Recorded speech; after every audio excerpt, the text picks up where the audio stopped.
যারা মানুষ চিনতে ভুল করে তাদের জন্যই বলতাছি, স্বাধীন মানুষের কক্ষপথের সামনে কোনো সময় আসতে নাই। যদি আসো তাদের মৃত্যু অবধারিত। আমি স্বাধীন, বা আমি কোনো ধর্মেরও অনুসারী না, বা আমি কোনো ধর্মও বিশ্বাস করি না। কেননা এ ধর্মের লোকগুলার ইমান নাই, তারা হারামখোর, তারা আমানতের খেয়ানত করে। তাদেরকে আমি এক নম্বর লোক দেখি নাই। আমি স্বাধীন, আমি স্বাধীন চলার জন্য নিজের কক্ষপথ নিজে তৈরি করেছি। এমনকি সে কক্ষপথের 3টা ক্যাশ কাউন্টার, মিরপুর, নবাবপুর, মতিঝিল, এই 3টা জায়গার ভিতরে আমাদের আবাসিক বাড়িঘর আর হোটেলের ব্যবসার হিসাব করা হয়।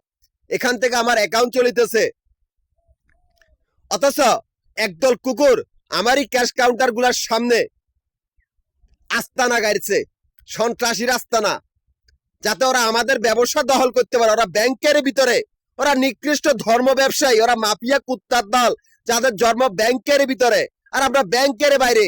এই মাফিয়া কুত্তার দলগুলার যাদের অস্তিত্ব নাই, কর্তৃত্ব নাই, তারা আইছে আমাদের ব্যবসা দখল করতে। ওরা আমার গ্রুপের সদস্যগুলার খুনি, এমনকি আমার জরুরি কাগজপত্রগুলো চুরি করেছে।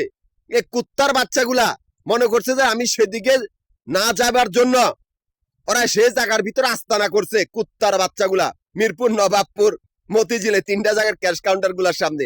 এই কুত্তার বাচ্চাগুলা নিকৃষ্ট ধর্ম ব্যবসায়ী। ওরা ধর্মরে ঢাল হিসাবে ব্যবহার করে মানুষের আমানত বা মানুষের বাড়িঘর দখল করে।